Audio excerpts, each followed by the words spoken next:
Lumpiang Togue.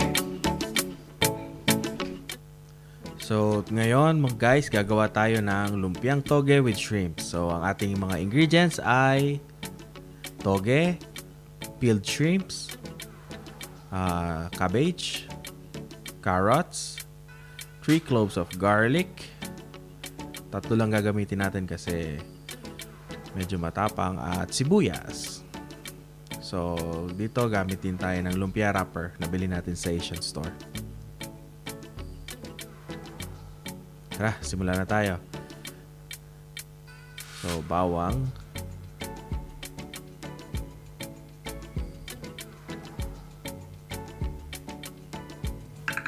Roughly chop lang. So,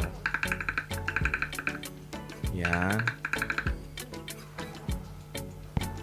And then, onions. Itong onion ay slice lang gagawin natin para meron siyang bite sa ating lumpia.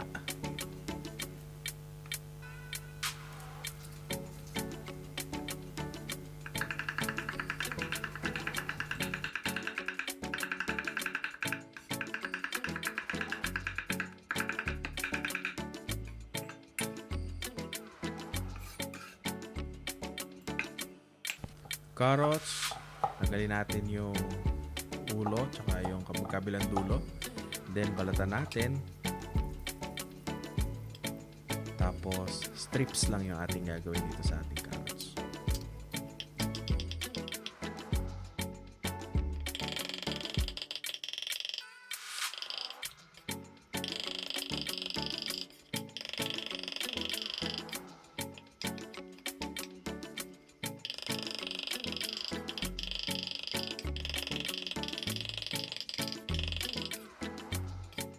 Repolyo naman tayo. 1/4 lang yung gagamitin natin sa repolyo. Dito sa Finland, meron dalawang klase ng repolyo. So, ito yung tinatawag nilang kerakali. Medyo old na to. So, yung layers niya sa loob ay tight na. So, medyo matigas siya compared dun sa new cabbage. O yung katulad sa atin sa Pinas, yung tinatawag nilang scorpion.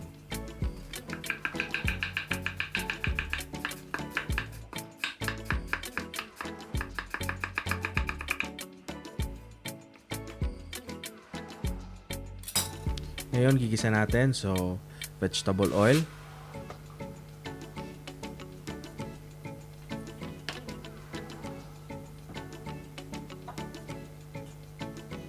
Lagay natin yung bawang. Ayan. Sa Filipino cooking, inuuna nila yung bawang. So, tayo, ganun din ang ating gagawin. Pero usually, pag nagluluto ako, inuuna ko yung sibuyas. Pero ngayon, bawang ang unahin natin. So, hanggang sa maging medyo brown siya. Halo-haluin lang. And then, i-add natin yung ating sliced onions. Saute lang natin hanggang maging translucent siya. So, ma-extract natin yung sweetness from the onion. So, nilakasan natin ng konti para mas mabilis. Then, timplahan na natin Himalayan salt para sa ating asin. And then, black pepper.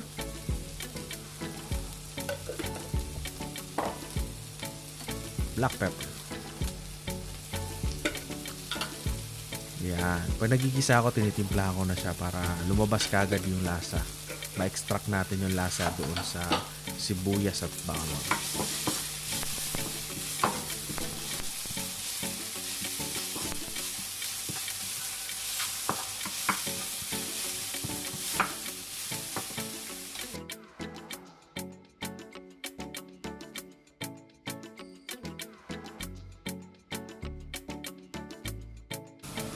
Lagay natin yung carrots. Yan, gisa lang natin siya hanggang sa lumambot.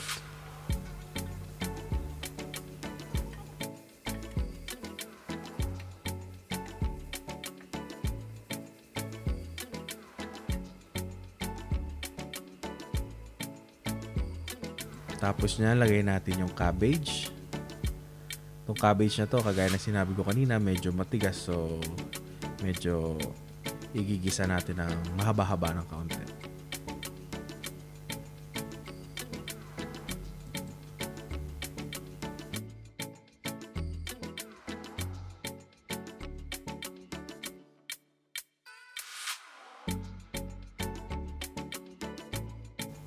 Timplahan na natin siya. So, patis para sa ating pampalasa. At saka, syempre, Silver Swan soy sauce. Yan, mga 1 tablespoon. Tantiameter ang ating ginamit. Cover lang natin para mas mabilis maluto yung ating mga gulay. Yan, check natin.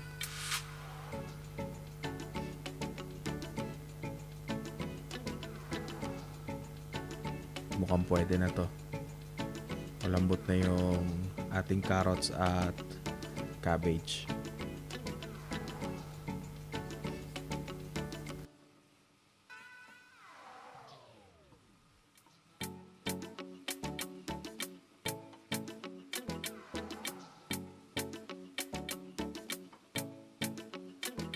So ngayon, i-add na natin yung ating toge.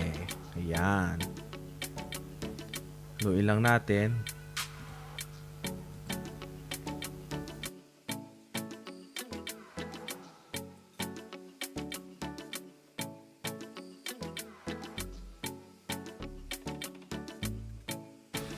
Yan, lagay na natin yung shrimp. Yung shrimp, ano na yan eh. So, boiled na siya. Luto na. Halu-haluin na lang. Pag warm na siya, pwede na. Yan. Ready na. Lagay na natin sa baking pan para mas mabilis lumamig. So, ngayon, lalagay na natin siya dito sa tray. Para mas mabilis lumamig, ipapasok natin sa chiller. Dito sa Finland, meron kaming walk-in chiller.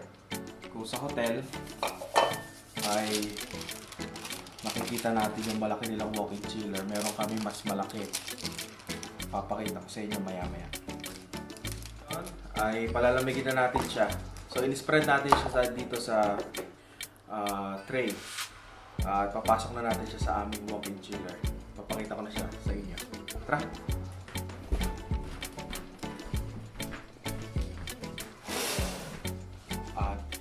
Siya.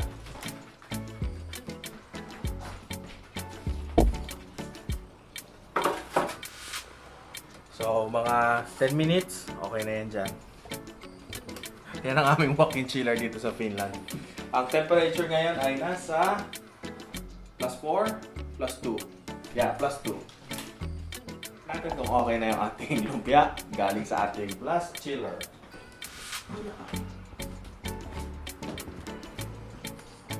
Yes. So already chilled. Lamig sa labas. Sa chiller pala.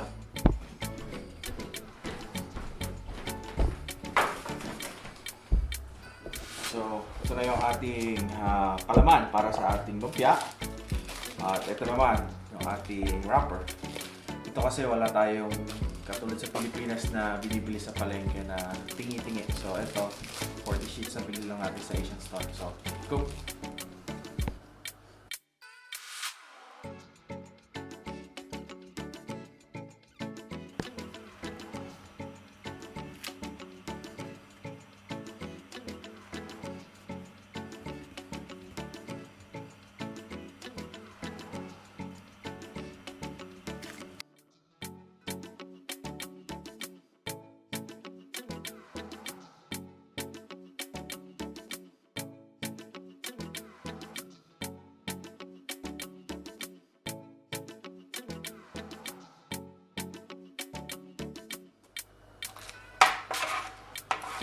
So, itong ating filling, pwede rin itong pang fresh lumpia. So, ang pagkakaiba lang niya is yung wrapper. Sunod pakita ko sa inyo para gumawa ng fresh lumpia wrapper at ng peanut sauce. para sa ating first lumpia. Pero this time, we do it lumpiang toge with shrimps. So, pwede natin gamitin giniling or taba ng baboy, but this time we use shrimps. So, pwede na. Prito na natin.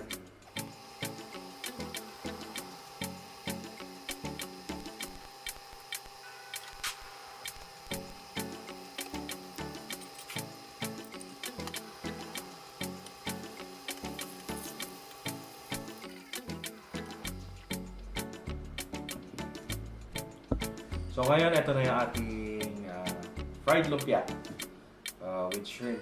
And syempre, kakainin natin siya traditional style. Sukang maanghang this time. Meron akong homemade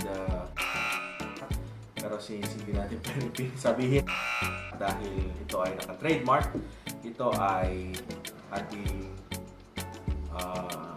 chili suka. Yan. So tingnan natin.